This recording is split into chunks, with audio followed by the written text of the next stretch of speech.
इस वक्त की बड़ी खबर, देश भर में यूपीआई ठप हो गया है।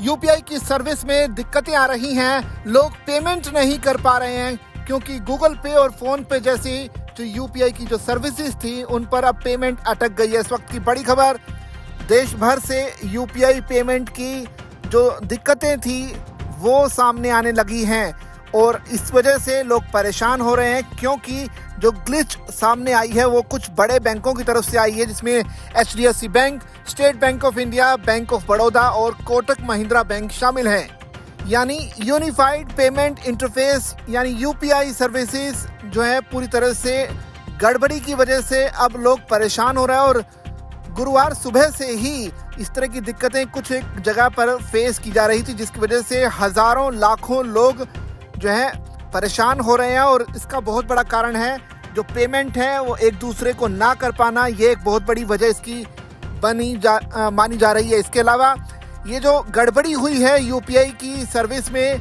इस साल में ये चौथी बार ऐसा हुआ है जब इस तरह की सर्विसेज में जो गड़बड़ी है वो सामने आई है।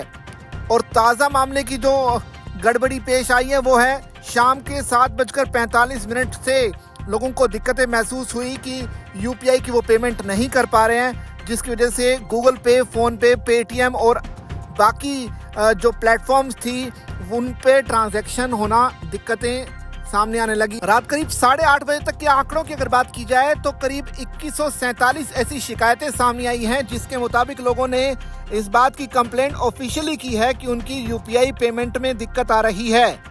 करीब 80% जो शिकायतकर्ता हैं वो कई बार अपनी पेमेंट को ट्राई कर चुके थे, लेकिन इसके बावजूद वो अपनी पेमेंट नहीं कर पा रहे थे। जो ग्लिच सामने आई है कुछ बड़े बैंक्स की तरफ से सामने आई है, जिसमें HDFC bank, state bank of India, bank of Baroda और कोटक महिंद्रा बैंक शामिल हैं। आपको बता दें कि भारत में यूपीआई बड़े पैमाने पर यूपीआई से पेमेंट की जाती है। करीब 65% ऐसी ट्रांजैक्शन हैं 2024 के आंकड़ों के मुताबिक जो कि यूपीआई के जरिए की गई थी। देश भर में जो यूपीआई की पेमेंट का जो आंकड़ा है, जो स्तर है, वो लगातार बढ़ रहा है। भारत में बहुत तेजी से यूजर्स या आम लोग यूपीआई के जरिए पेमेंट करते हैं क्योंकि ये बहुत आसान है। एक स्कैनर को स्कैन करने के बाद आराम से आप एक अकाउंट से दूसरे अकाउंट में पैसा भेज सकते हैं और लोगों के बीच ये काफ़ी पॉपुलर भी है।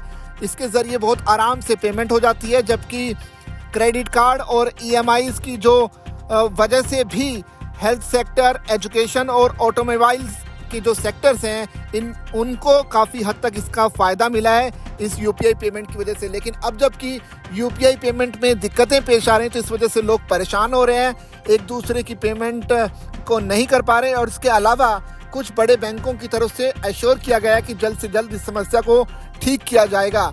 लेकिन तब तक बहुत से यूज़र ऐसे भी हैं जिनके पैसे अटक गए हैं। उनके लिए चिंता करने की कोई बात नहीं है क्योंकि जैसे ही ये सर्विसेज फिर से ठीक होंगी, वो जो पेमेंट अटकी हुई है वो रिजॉल्व कर ली जाएगी। इसके अलावा अगले 48 घंटे या 72 घंटे के बीच में यूपीआई इस तरह से अटके हुए पैसों को वापस भी कर देता है।